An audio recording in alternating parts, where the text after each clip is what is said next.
Hi guys, welcome back to my channel. This is Makeup and Motivation. These are my Monday uploads, 7:15 a.m. If you're new to this style of video, basically I sit down, do my makeup. I don't talk about the makeup, but if you are interested in the products that I'm using, everything is listed down in the description box.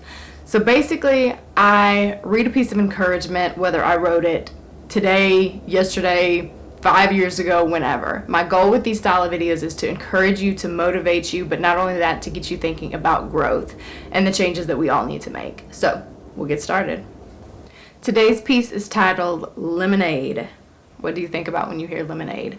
When life gives you lemons, make lemonade. We hear that quote all the time, but do we ponder on the actual meaning of that quote? Life is bound to deal us a bad hand from time to time. Things won't always go our way. We'll be hit with difficulties, struggles, failures, all these things we'll encounter in life.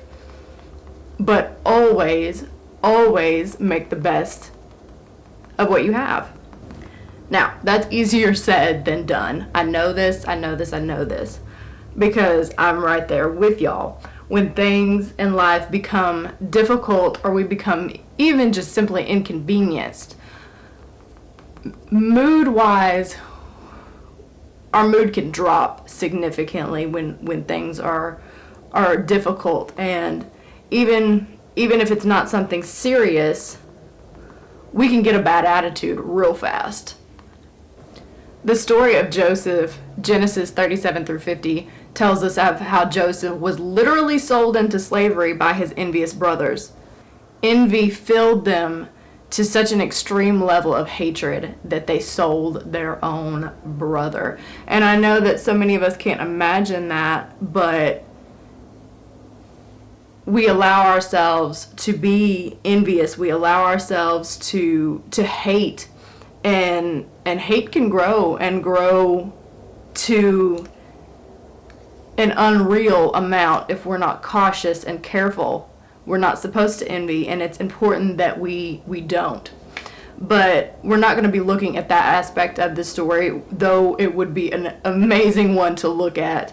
But we're going to be looking at more of Joseph's side.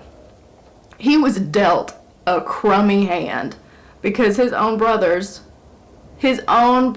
sold him into slavery. Genesis 37, 5 through 9 says, "One day Joseph told his brothers what he had dreamed, and they hated him even more.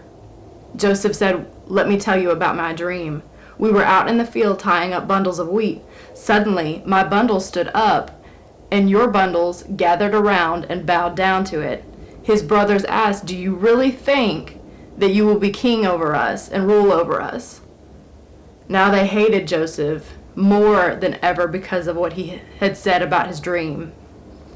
Joseph later had another dream, and he said to his brothers, 'Listen to what else I had dreamed. The sun and the moon and 11 stars bowed down to me.'"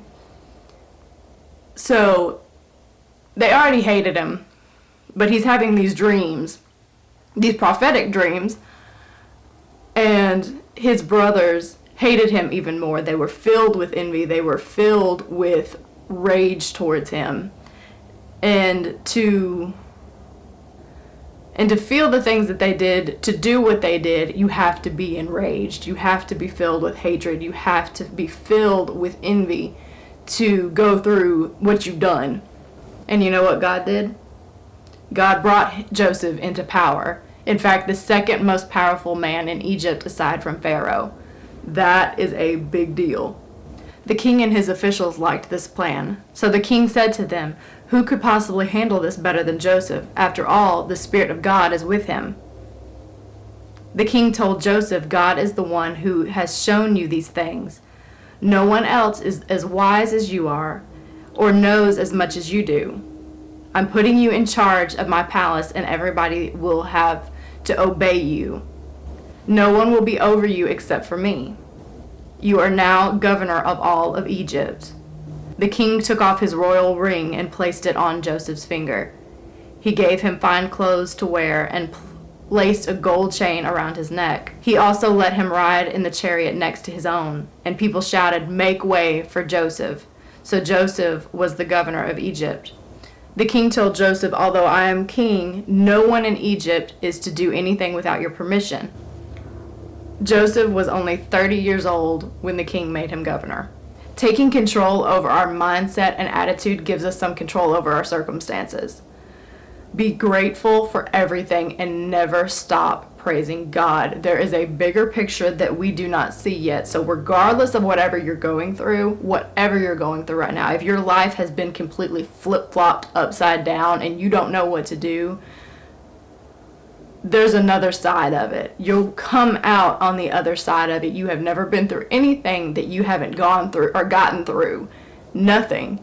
Everything in my life that I have been through that I felt like I would never make it out of the other side of this. This is it. This is what's going to overtake me. I'll never make it past this. We always make it past whatever situation, as horrible as it is, regardless of if we feel like we can't do it. With God, we can. God is still with you. There's still a bigger picture. There's still a purpose. There's still a plan for you. Even if you feel like you can never make it through whatever you're going through, you can.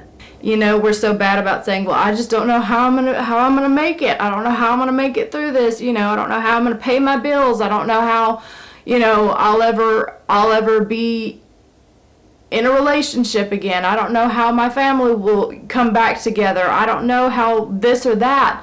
We always make it through. We might not end up where we think we'll be, and our ideas of our life might be totally different than what we actually get, but we still make it through. So be grateful for what you're going through, because this is the shifting point to a new season. Years ago, I read The Hiding Place by Corrie ten Boom.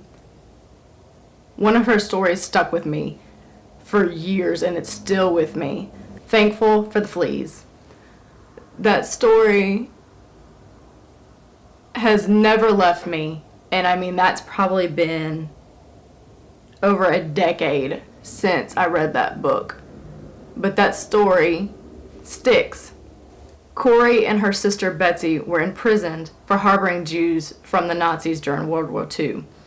While in Ravenswood concentration camp in Germany, their flea-infested barracks withheld guards from coming in, which ended up being a blessing, which ended up being a beautiful thing. And they were thankful for the fleas. Fleas, a blessing. Fleas, a blessing. That sounds so wild to think about. But it was. You never know what can be your saving grace until you reach the other side. This is why it's so important to be grateful for everything, to be grateful for the struggles that you're going through, and try to look at things through God's eyes, holy eyes, because there is always a bigger picture. There's always another side to what you're going through. Betrayal, rock bottom, failures can be our doorway to a better future. Embrace your life wholeheartedly, the wonderful moments as well as the devastating. Let your spirit become enveloped in thankfulness. Make lemonade with whatever sorry circumstances you've been dealt, whatever lousy hand you've been dealt.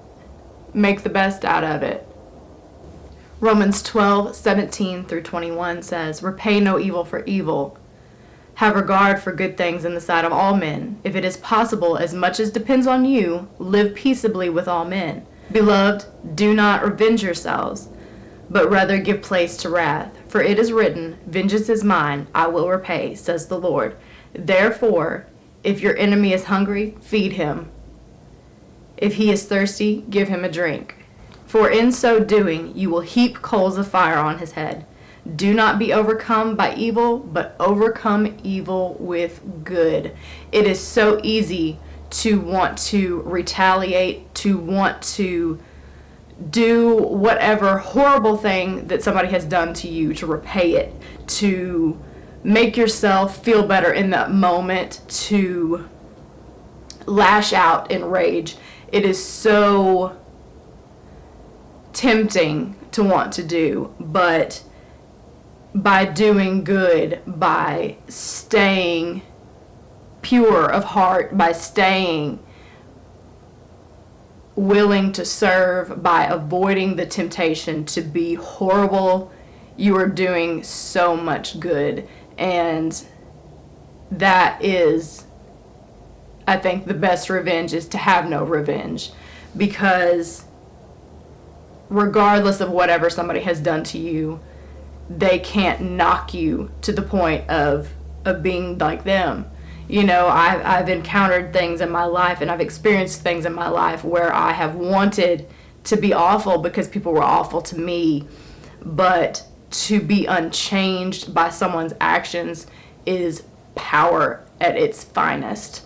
So whatever you're going through in life, whatever crummy situation you're going through, if your life is completely different now, if you feel different, it's okay. Make the best out of what you're going through. Make lemonade out of whatever, because there's a bigger picture to it all, and I cannot wait to see my bigger picture, and I cannot wait for you guys to see yours as well. So that's it for this video. Be sure to check out Artistic Religion. This will be a blog post lemonade.